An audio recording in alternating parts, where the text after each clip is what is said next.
Personel arkadaşlar. Nereye gidecek hasta? Bak Reyhan da bir tanıma var. Ama bitince açık yani sorulara. Amca nasılsın? Hasta olduğu için zaten var. Geçen şurada Alo. Bir anda iyi olması beklenir. Benim için tek kriter ekstra kötüleşmemek. Bu bir. Suyun altında boğulur gibi bir nefes kaybınız olursa mutlaka tekrar hastaneye, özellikle de test temiz de çıksa, tomografi temiz de çıksa, insanlar COVID olabileceği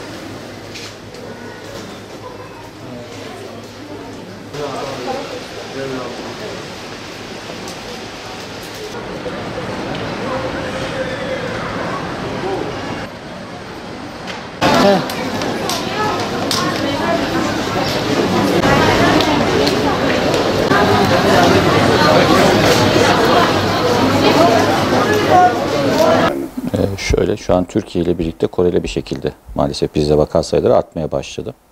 Yani sadece Gaziantep özel değil, ben birçok ile de görüşüyorum. Zaten bakanlığımız da rakamları açıklıyor, sizler de takip ediyorsunuzdur. Haftalık tablolara baktığınız zaman Haziran başında yaklaşık 7.000'lere kadar düşen Türkiye geneli vaka sayılarımız şu an 100.000'lerin üzerine çıkmaya başladı.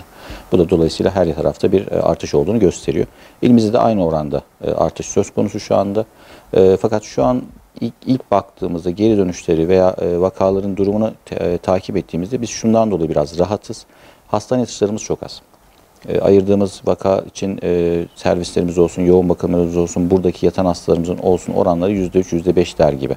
Yani şöyle düşünün, bütün hastanelerimiz temiz hastane. Şu an sadece Ersin Aslan Eğitim Araştırma Hastanemizin ek binası, Mücahitler ek binada biz birkaç servis ve birkaç yoğun bakım alanı ayırdık. Buralarda yatan hastalarımız var. Ve servis yatan hastalarımız çok ağır değil durumları. Yoğun bakımlarda evet biraz ağır hastalarımız yatıyor. Bunlar da genel olarak yaş grubu biraz daha yüksek yaş grubu ya da altta yatan başka kronik hastalığı, immün sistem rahatsızlıkları yani bağışıklık sistem bozukluğu olan kişiler.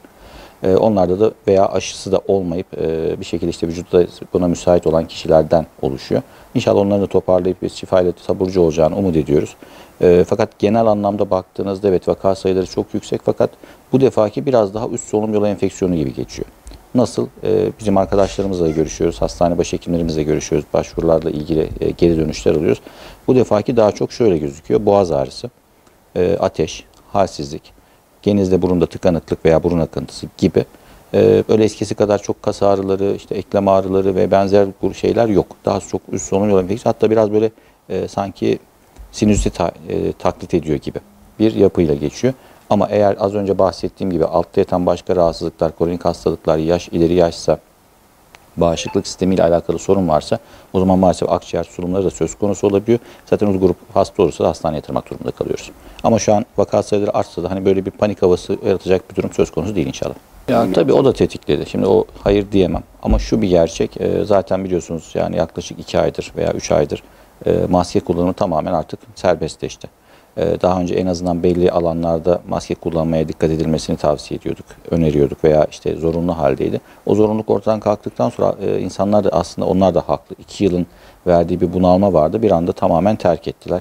Dikkat etmemeye başladılar. Kalabalık ortamlara girdikleri zaman kendilerini esirgememeye başladılar. Bunun sonucunda da ister istemez zaten dolaşımda var olan virüs bir şekilde yayılmaya başladı ve devam etti. Arttı da şu anda.